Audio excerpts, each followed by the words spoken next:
Thank you, thank you, thank you. I want to start off by saying two things. Number one, the only reason I'm standing here as your President of the United States of America is because of the IBEW came on with me early.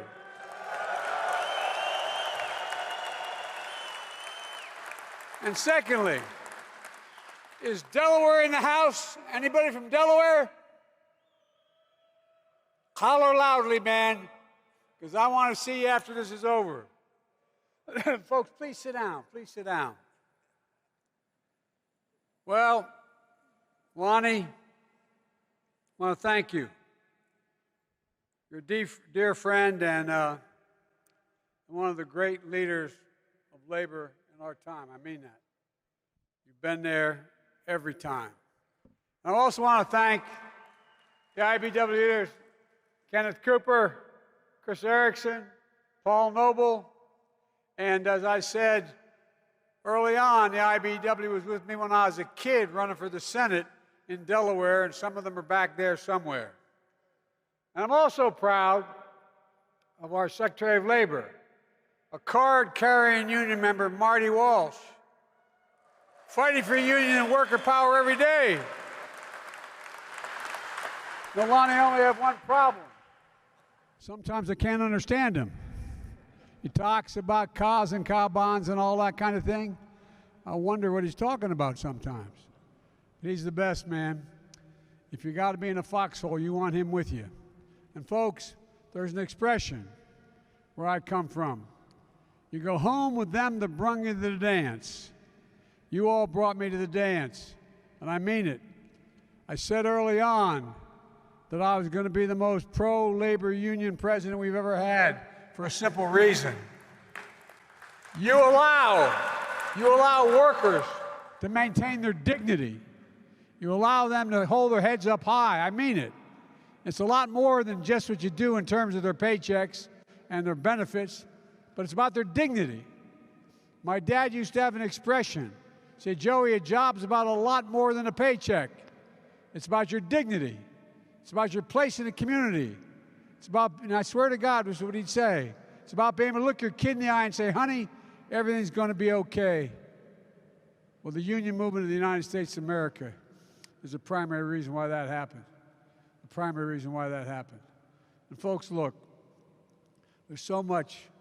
We've done a lot, but there's so much more to do. So basic thing is, first of all, thank you, thank you, thank you for your support. Thank you. You're the reason I'm standing here today as president. I've never forgotten not only what you've done for me, what you've done for America. I've said this before, I repeat it again. When I spoke to you about a year ago, you literally built this country. Every investment banker in America would go on strike. Not a whole hell of a lot would happen. But guess what? If you all went on strike nationwide, the country'd shut down. Shut down.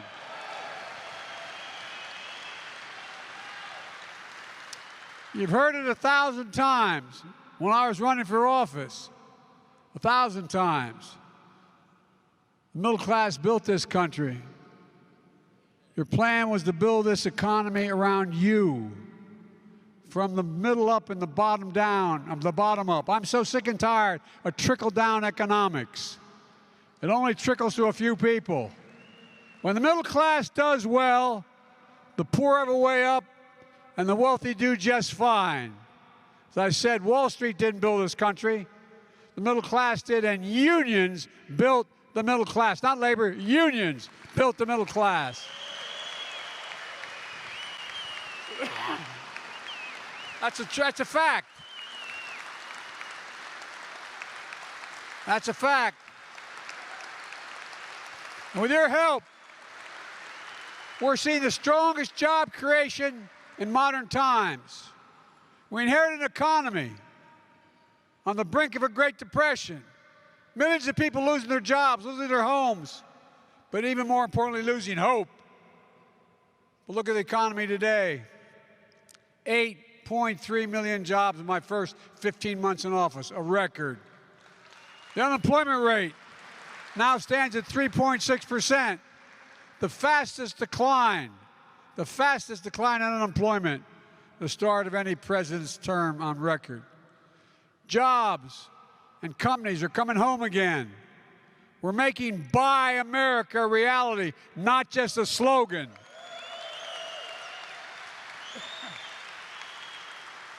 Look, folks, our economy's gone from being on the mend to being on the move.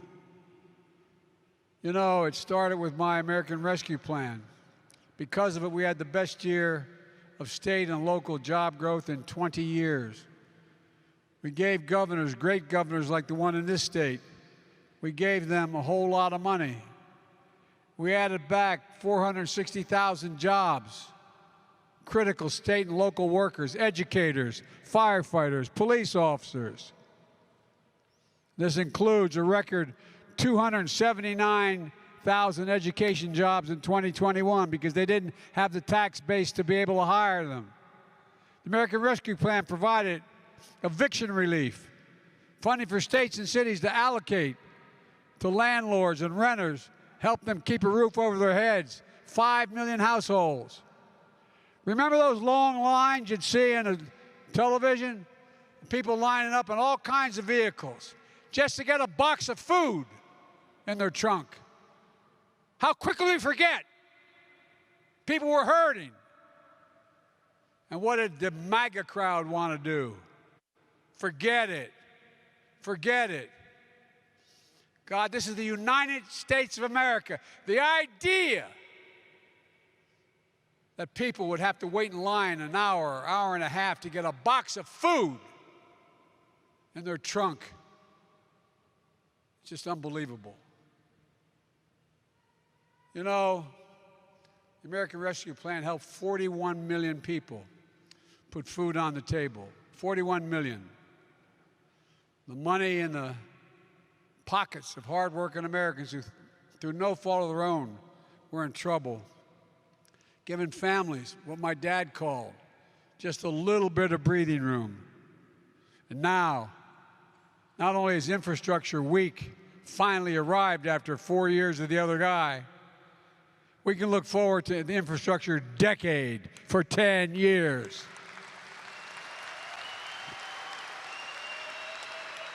It's a fact.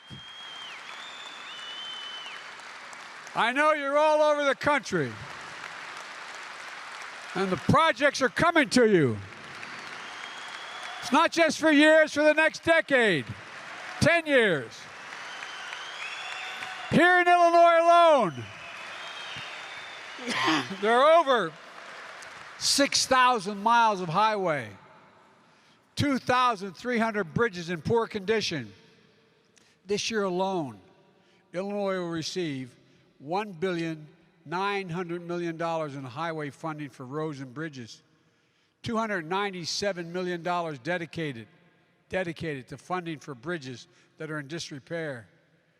You know, I was going to Pittsburgh a couple months ago. I like Pittsburgh, man. But I was going to Pittsburgh a couple months ago to speak. And as I got there, a bridge going over a culvert looked like about 200 yards long and about at the top probably 120 feet from the little creek below. Totally collapsed. Totally collapsed. Thank God. One of the only things that the COVID crisis did was their kids weren't in school. Otherwise, there'd be hundreds of kids in school buses going across there at the time. This is the United States of America. The idea we have bridges that are collapsing or about to collapse. I really mean it. It just drives me crazy to think about it. And folks, look, Mayor Lightfoot talked about how Chicago has lead service pipes, more lead service pipes and drinking water than any other city in America, affecting nearly 400,000 Chicago homes. And guess what? That lead causes brain damage, particularly to kids in those pipes. Law is going to fix that because every American deserves to be able to turn on a spigot and drink clean water. Nationwide, 10 million homes. Because of the bipartisan infrastructure law, we've announced nearly $3 billion to modernize more than 300 airports across all 50 states, just like this year. Chicago airports are going to receive, just this year, nearly $100 million that can be used to improve runways, taxiways, and terminals. You know, some of you may remember, if you're from New York City, when I was vice president, I landed there to meet with a group to go in and speak to a union convention.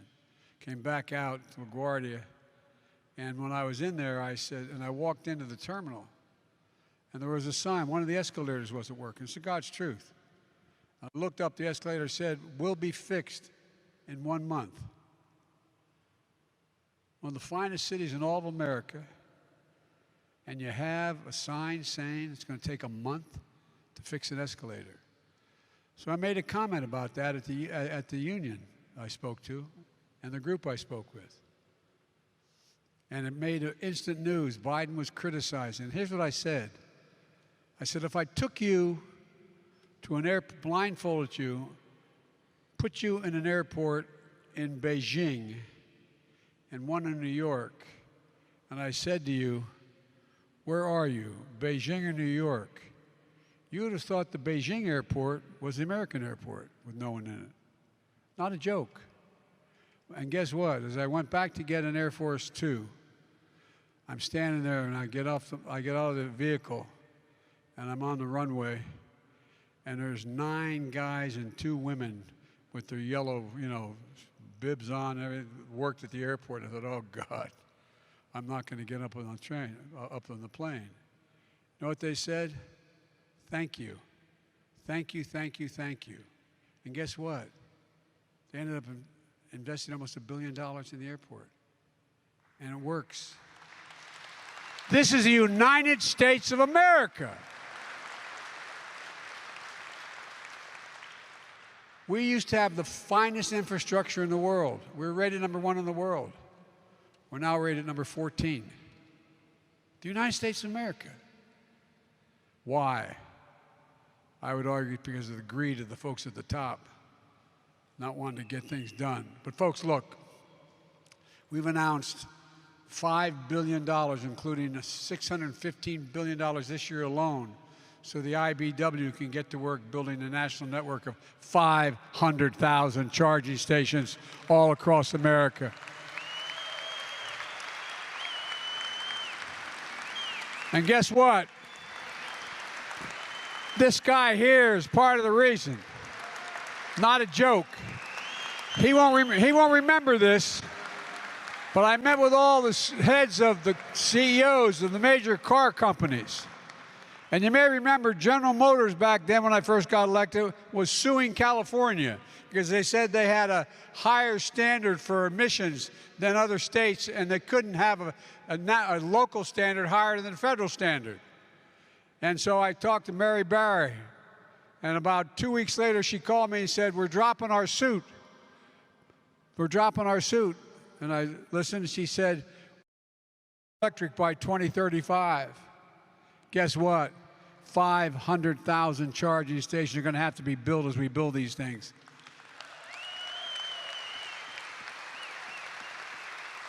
And I think this guy's partially to blame.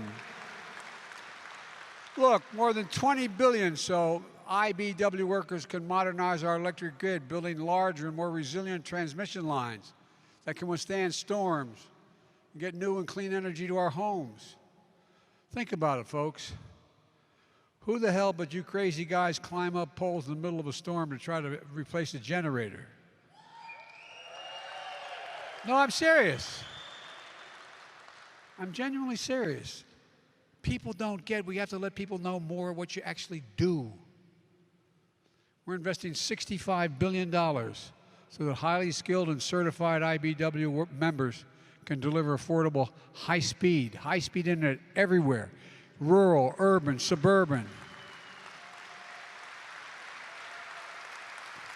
Just this week, I announced that 40 million low-income Americans from families of 4 earning less than $55,000 a year will get high-speed internet installed in their homes for free. Free. Free. And we worked it out with the internet companies. Nearly 40% of households in America will qualify. We can't be a country where a mother has to drive up to a McDonald's parking lot in the evening with her child just so he can get on the internet to do his homework. Again, this is the United States of America, God's sake.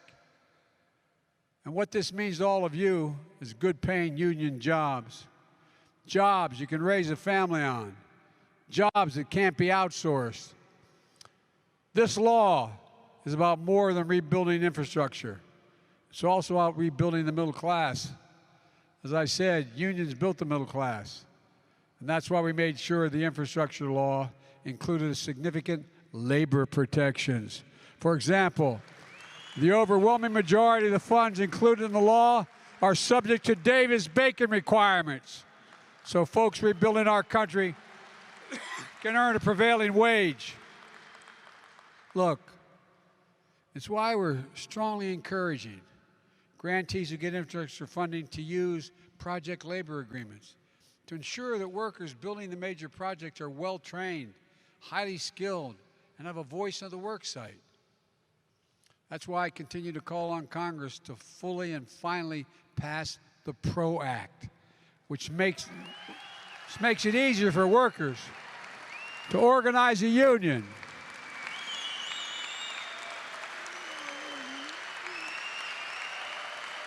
You know, I'm not just saying this to be pro-union. I'm saying this because I'm pro-America. Look, when Congress passed the National Labor Relations Act in 1935, it didn't just say we should allow unions. Everybody forgot this for a long time. What it said is we, the federal government, should encourage unions and collective bargaining. That's what it said. There was a reason for that. Let's be clear for our Republican friends. You can't say you're for working people and vote against the PRO Act. It's not consistent. Look, you all know why this matters. Union members get higher wages, better benefits and health insurance, paid leave, protections against discrimination and harassment, and safer and healthier workplaces. But there's another reason. Workers join unions to gain power. That's what it's about. The only way to match power is with power. It's the only way it can be done. You can't count on the good graces of major corporations to decide they're going to help. Power is needed to be exerted to deal with power. Power over decisions that affect your lives. Unions provide, in one word, democracy. Rebuilding America with union labor is also smart for business. This is the point I make, and by the way, I'm not getting many arguments from CEOs. Smart for business. Why? When union workers are on the job, projects are completed efficiently and professionally, and they ultimately save money. For folks at home, maybe you're not in a union or know anyone who is in a union, but know this, it's hard work. You got to earn it. Ask a journeyman electrician, anyone journeyman electrician here today. I'm serious, think about this. And you guys got to talk, with all due respect, you got to talk more about this. The fact is, it takes 4 to 5 years as an apprentice, 8,000 hours of training. Now, granted, you get paid when you're doing it, but the power goes out in a storm. Why do you think, who climbs up that pole while the snow and the rain are still coming down? Union workers, the best workers in the world. You're the most, this is not, again, I'm not trying to be nice to you all. I mean this sincerely. Why, if you have the capacity, would you not hire a union worker, whatever the job is, not just IBEW, a union worker, to do the job?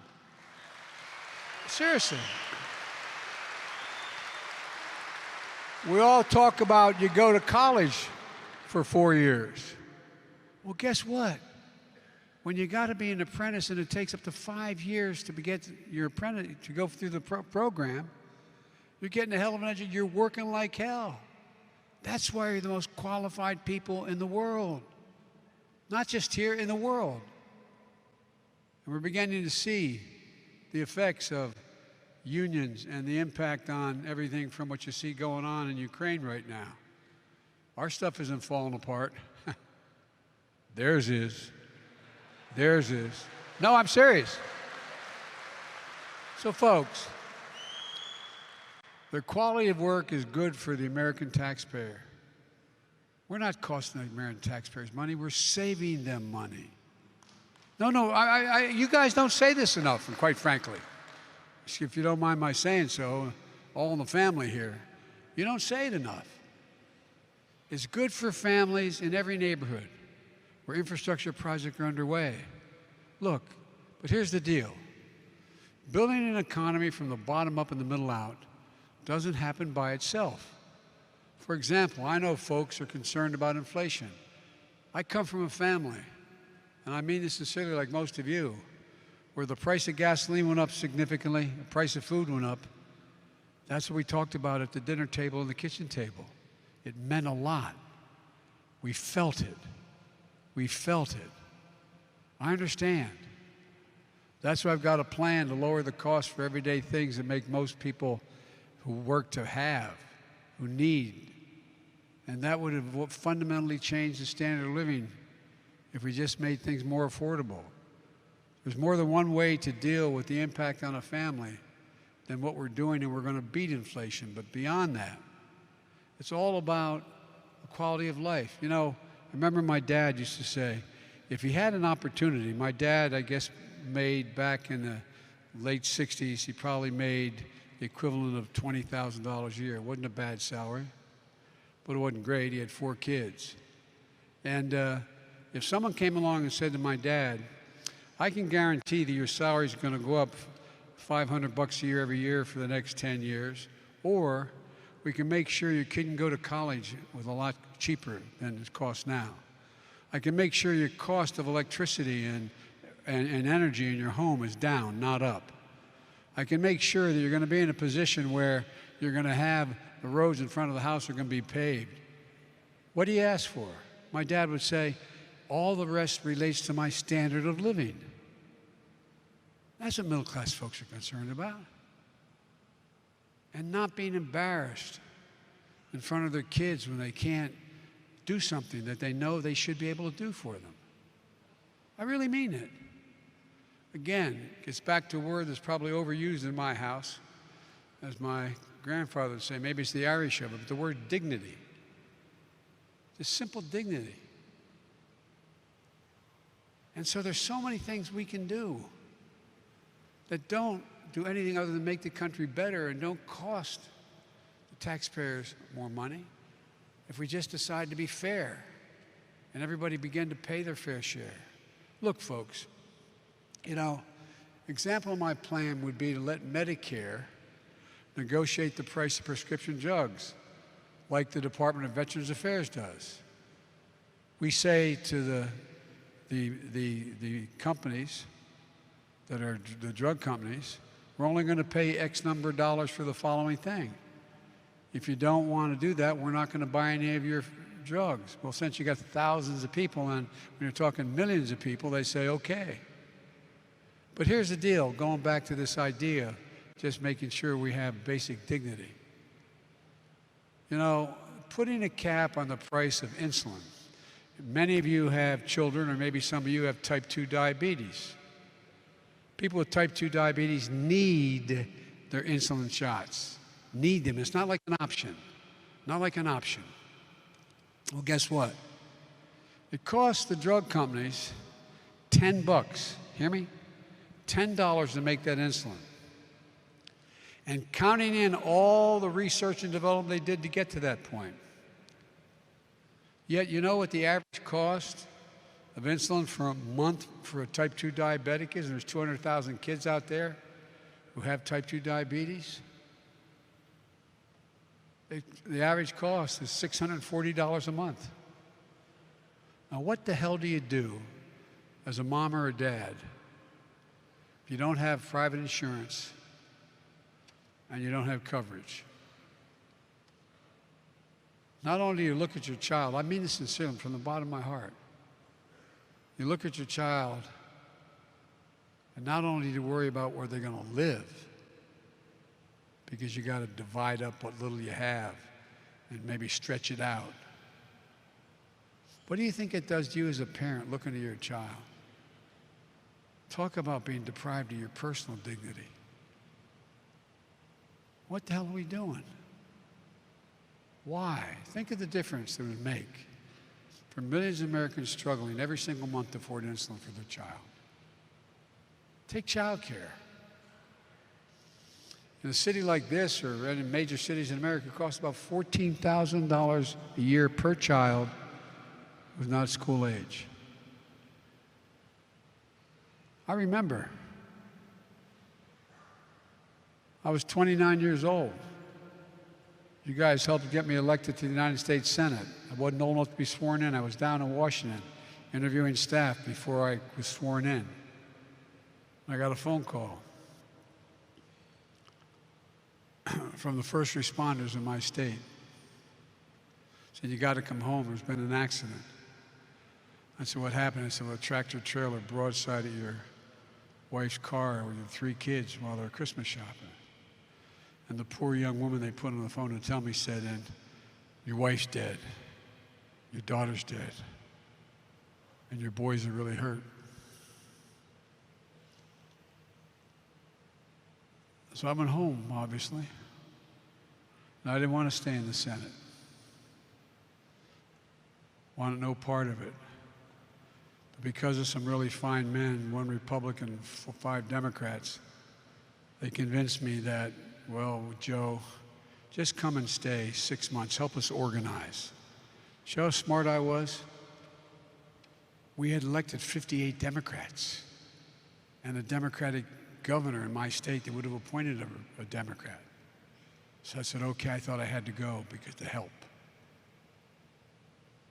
Well, one of the things I found out was, how am I going to take care of my 2 little boys? Almost 3 and almost 4. I couldn't afford daycare. I couldn't afford child care. Not a joke. I was making $42,000 a year, which was a lot of money as a U.S. Senator. I couldn't afford it. Thank God I got a big family. My dad would say, family's the beginning, middle, and the end. My sister moved in. I bought an old farmhouse, and my brother was single, moved in, took a barn and turned it into an apartment. Every morning I'd drive to the train station and drop my kids off at my mom's. I had a lot of help.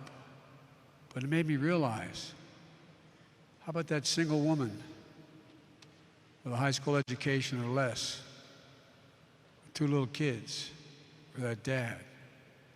How in God's name they can make it?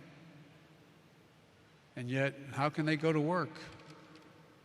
The point being that if we just said anyone making under, a family making under 120 grand a year would not have to pay more than 7% of their income for child care, we'd cut in half the cost of child care on a yearly basis, making it much easier for a whole lot of people to be able to work. We'd put over 200,000 women back in the job market who are leaving only because they can't afford child care. Folks, imagine what that would mean to the standard of living for a household. Folks, there's no reason why we shouldn't get a tax credit for weatherizing your homes.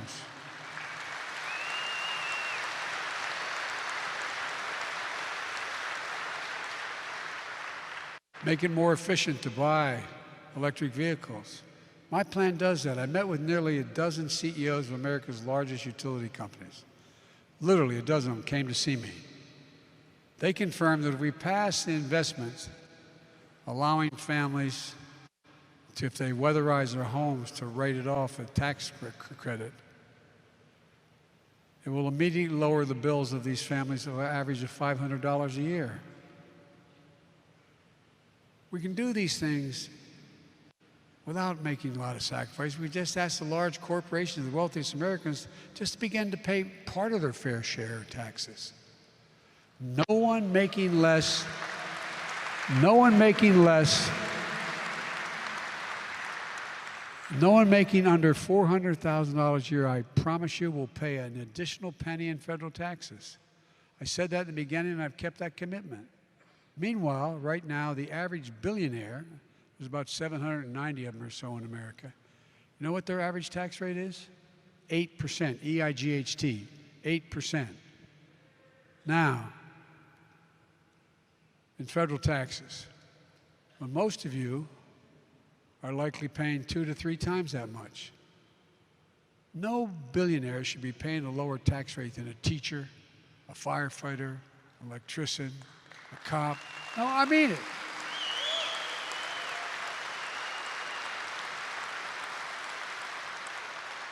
And they shouldn't be paying 90% either. If we just move the tax rate back to 39%, we'd have enough money to pay for all these things.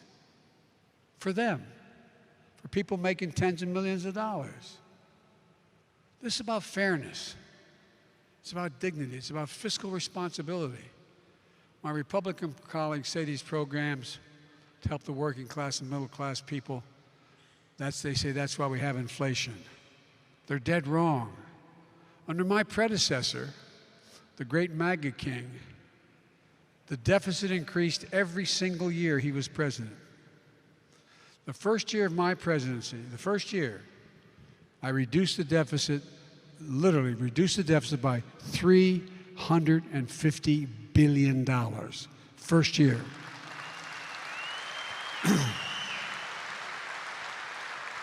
And this year,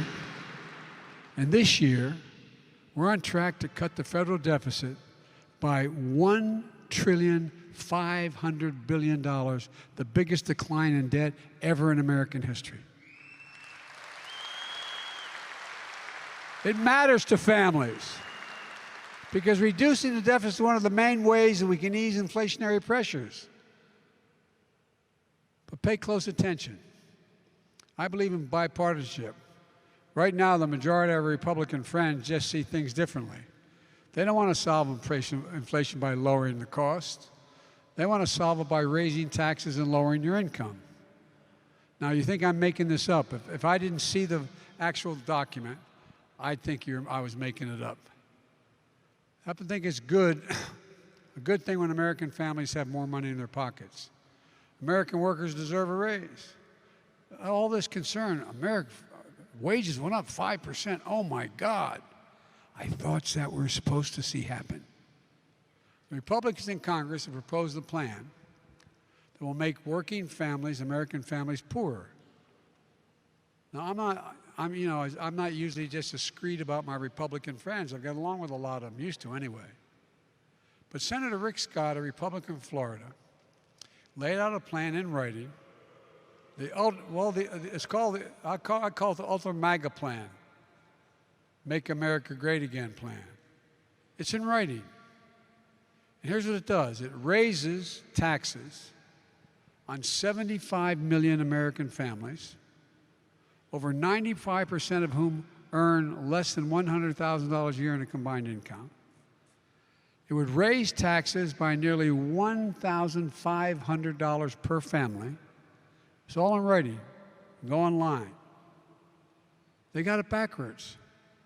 I proposed a minimum tax for billionaires, but congressional Republicans have proposed a minimum tax for teachers, firefighters, and electricians. And while on this, 55 of the Fortune 500 companies in 2020, 55 of them paid zero in federal taxes after making $40 billion. $40 billion, zero in federal taxes. You didn't write. I proposed a minimum tax for corporations that asks them to pay their fair share in taxes. Senator Scott's plan lets them off, no pun intended, scot-free. I want to strengthen Social Security benefits to make folks who've worked their whole lives and paid into it be sure they have it. I want to give Medicare the power to negotiate drug prices. I want states to continue to expand Medicaid. And the ultra-MAGA Republicans' proposal here's what it does. It puts Social Security, Medicare, this is the Republican plan now, the only one out there, and Medicaid on the chopping block every 5 years. Here's how it works.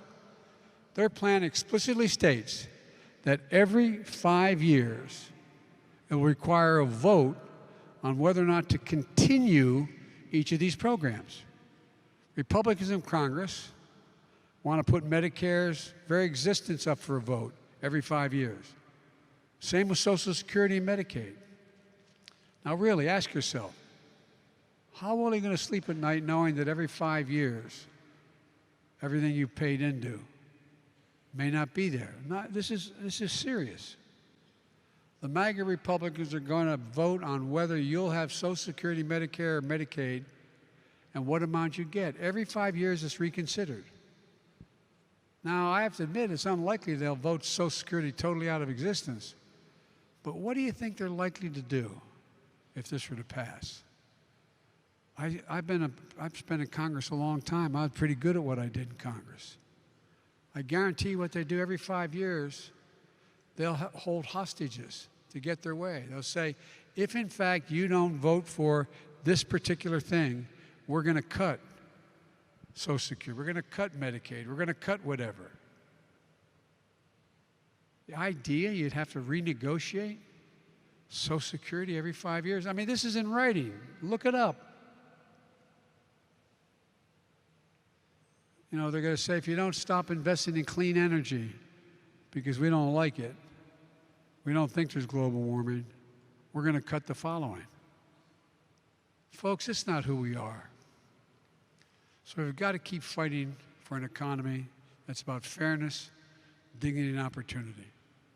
That's about America. About America. And folks, you know, my mother used to say, out of everything bad, Joey, something good will happen if you look hard enough for it. So let me close with this.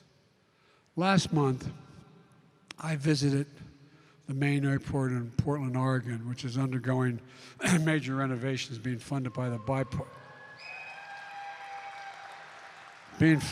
bipartisan infrastructure law. I met a woman named Lauren, IBEW Local 48. She came up to me and she shared what the job meant to her, how she grew up poor, was raised by a single mom, how she bounced around in different careers until she became an apprentice with the IBEW. She's putting in her years and the thousands of hours she needs to put in to become a journeyman electrician. Lauren told me that the airport will symbolize the crown jewel of the Pacific Northwest, but will also symbolize something else, a better life. A better life for an IBEW member. That means fairness and dignity in the workplace.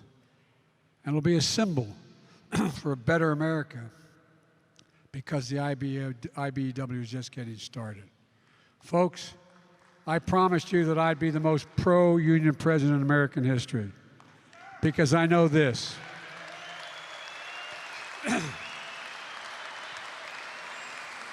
And in crisis, America always counts on you.